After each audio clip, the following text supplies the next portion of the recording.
Je vous avais montré dans une précédente leçon vidéo comment enfermer une image à l'intérieur d'une cellule.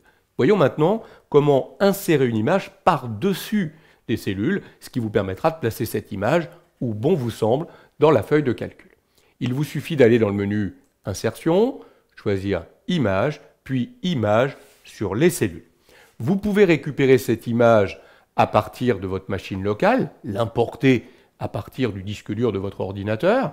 Vous pouvez utiliser l'appareil photo, c'est-à-dire la caméra de votre ordinateur si vous en avez une connectée pour prendre une photo et l'intégrer dans Google Sheet.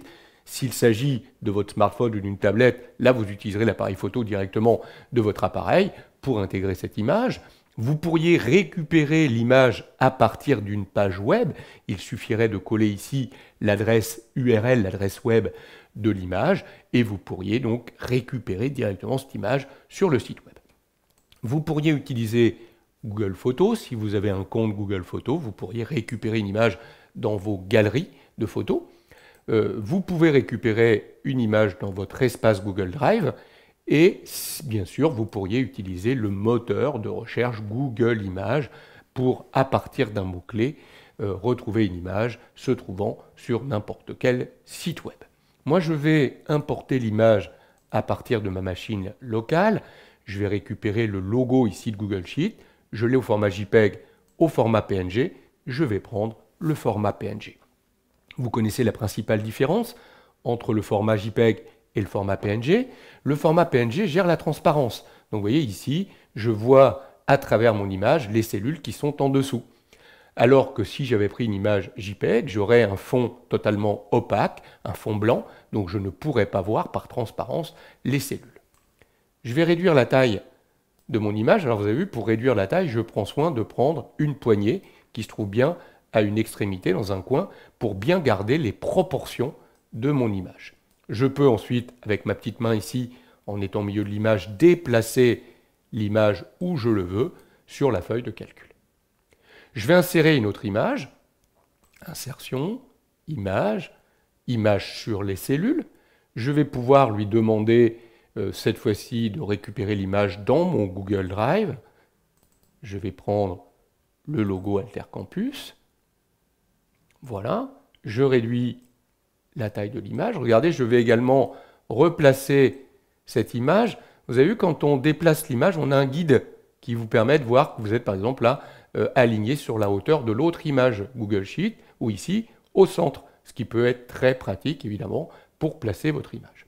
Vous avez noté que quand on vient sur une image, on a un petit menu composé de ces trois petits points ici verticaux qui vous permettent d'accéder aux commandes de l'image. On pourrait remplacer l'image. Remplacer l'image, ça veut dire qu'on irait chercher une autre image à partir de sa machine, de l'appareil photo, d'une URL, de son Google Photos, etc., qui viendrait se placer dans le cadre de l'image originale. C'est-à-dire qu'en fait, l'image viendrait épouser la taille de l'image originale et remplacerait cette image. On ne va pas le faire ici.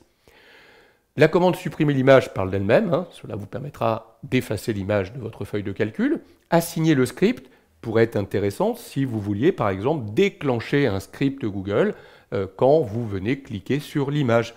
Il faut savoir que Google Sheets vous permet de créer des programmes en utilisant un langage de programmation qu'on appelle l'AppScript, le langage Google AppScript, qui vous permet de développer n'importe quelle action que vous pourriez associer à une image. C'est un peu comme dans Excel, quand vous utilisez le langage Visual Basic pour développer un programme.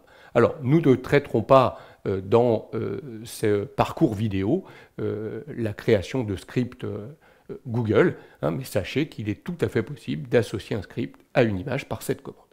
On pourrait redéfinir la taille de l'image, donc vous l'avez compris, l'image reprendrait sa taille originale, et évidemment, à moi de retravailler le cas échéant la taille par la suite. Je réduis de nouveau la taille de mon image, je reviens sur les trois petits points. Le texte alternatif, ça c'est très utilisé sur l'Internet, vous savez, c'est un texte qu'on met en remplacement des images, donc on pourrait mettre un titre et une description. Quelqu'un qui ne pourrait pas afficher cette image, il verrait le titre et la description, et vous savez que c'est très utilisé par les moteurs de recherche. Lorsqu'on fait la recherche d'une image, vous voyez, quand vous utilisez Google Images, il va vraiment utiliser ce texte alternatif pour retrouver véritablement l'image en tenant compte du titre et de la description que vous avez définie. Et puis, vous pourriez placer l'image dans la cellule sélectionnée. Donc là, ça veut dire que cette image viendrait du coup s'enfermer à l'intérieur de cette image. Regardez, hop, voilà. Donc là, on se retrouve du coup avec une image enfermée dans la cellule plutôt qu'elle soit sur les cellules. Je vais supprimer le contenu de la cellule. Voilà comment on insère une image à l'intérieur d'une feuille de calcul Google Sheet, image qu'on va pouvoir placer où on veut par-dessus les cellules.